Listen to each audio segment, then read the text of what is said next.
Junior కళాశాలకి రావడం జరిగింది. మరి ఈ అవకాశం ఇచ్చినటువంటి కళాశాల ప్రిన్సిపల్ గారికి మరి విద్యార్థులకు మా విద్యార్థులు నియోజకవర్గాలు మాకు మరి వసీస్ అంతా మా విద్యార్థి కమిటీ నాయకులందరికీ కూడా పేరు పేరున నమస్కారం తెలియజేస్తూ ముఖ్యంగా కళాశాల ప్రిన్సిపల్ గారికి ప్రత్యేకమైనటువంటి కృతజ్ఞతలు.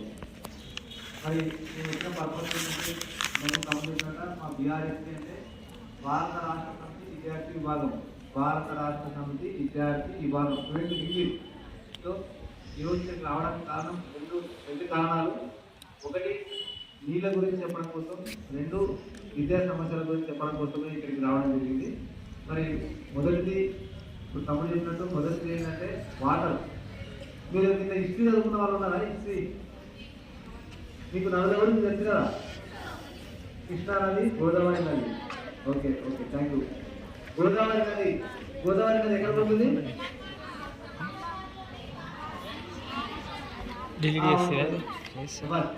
గుడ్.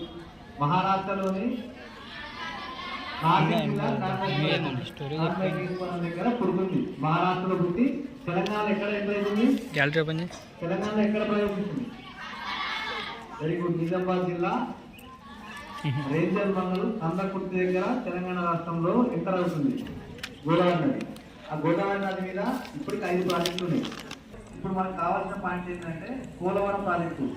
గోదావరి నది పైన నిర్మించినటువంటి పోలవరం ప్రాజెక్టు దగ్గర అక్కడ నుంచి నీళ్లు ఎక్కడ తరలిస్తున్నారంటే రాయలసీమ అంటే ఇక్కడ ఆంధ్ర, కర్నూలు, కడప, చిత్తూరు, దీనికి అంటే అక్కడ నుంచి వాటర్ ఇక్కడ తీసుకొస్తున్నారు ఆ ప్రాజెక్ట్ ద్వారా. అంటే అది కుట్ర, జలదోపిడిని, అంటే మన నీళ్లను కొల్లగొట్టే